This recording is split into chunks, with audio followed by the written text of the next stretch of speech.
began his career in public service over 2 decades ago when he left a job on Wall Street to go to the streets of Chicago to help those who lost their jobs because the closing of a steel plant. As a civil rights lawyer, he fought discrimination. As a law professor, as a civil rights professor, he inspired young people to defend our Constitution. As a state senator, he fought for expanding health care for the people of Illinois.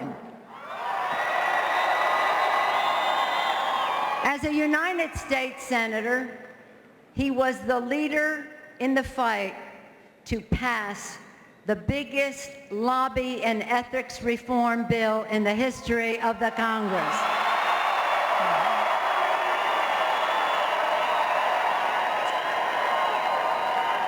He is running as a new leader for a new century. Confident about our ability to meet the challenges ahead, realistic about what those challenges are, and hopeful that we can meet them as one nation with common hopes and common dreams. And when, as a candidate for president, he has been very, very vocal in speaking out and making his commitment to end the war in Iraq.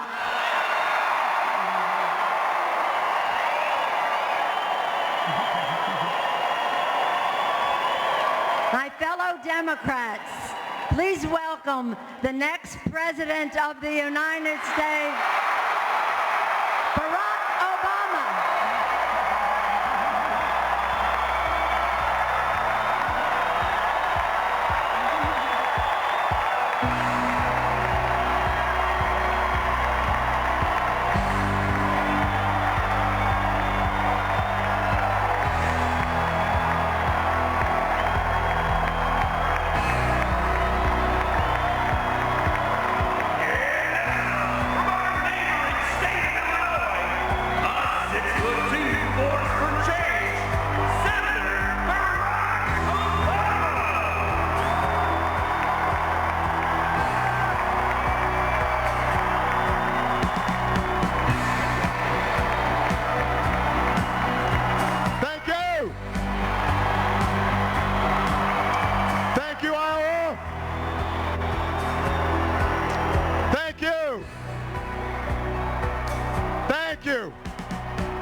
Thank you so much. Thank you.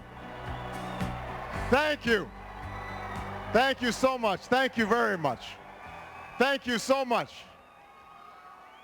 Thank you so much to the great governor of Iowa and lieutenant governor of Iowa, to my dear friend, Tom Harkin, for the outstanding work that he does, to the congressional delegation of Iowa that is doing outstanding work, and to Nancy Pelosi, Madam Speaker, thank you all for the wonderful welcome and the wonderful hospitality.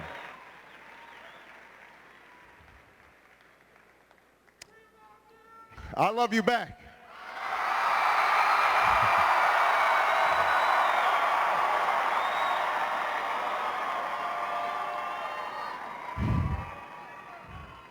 A little less than 1 year from today, you will go into the voting booth and you will select the next president of the United States of America. Now, here's the good news.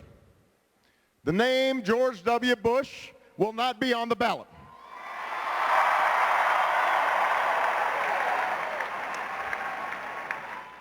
The name of my cousin, Dick Cheney, will not be on the ballot.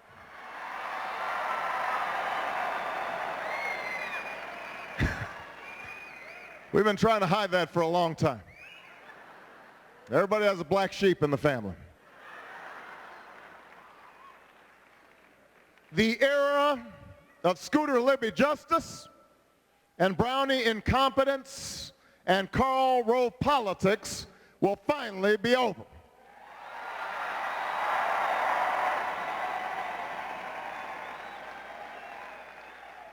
But the question you're going to have to ask yourself when you caucus in January and you vote in November is, what's next for America? We are in a defining moment in our history. Our nation is at war. The planet is in peril. The dream that so many generations fought for feels as if it's slowly slipping away. We're working harder for less. We've never paid more for health care or for college. It's harder to save, and it's harder to retire. And most of all, we've lost faith that our leaders can or will do anything about it. We were promised compassionate conservatism, and all we got was Katrina and wiretaps. We were promised a uniter, and we got a president who could not even lead the half of the country that voted for him. We were promised a more ethical and more efficient government. And instead, we have a town called Washington that is more corrupt and more wasteful than it was before. And the only mission that was ever accomplished is to use fear and falsehood to take this country into a war that should have never been authorized and should have never been waged.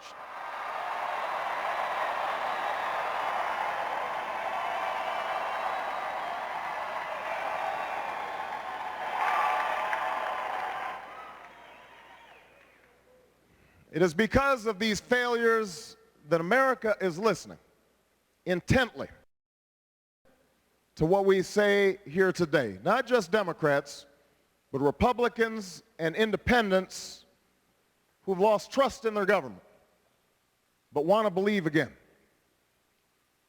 And it is because of these failures that we not only have a moment of great challenge, but also a moment of great opportunity. We have a chance to bring the country together in a new majority to finally tackle problems that George Bush made far worse, but that had festered long before George Bush ever took office. Problems that we've talked about year after year after year after year. And that is why the same old Washington textbook campaigns just won't do in this election.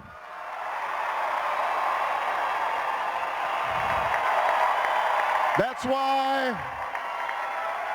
why not answering questions, because we're afraid our answers won't be popular, just won't do. That's why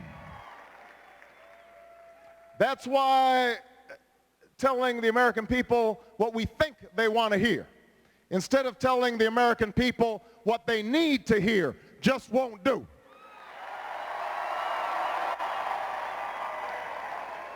Triangulating and poll-driven positions because we're worried about what Mitt or Rudy might say about us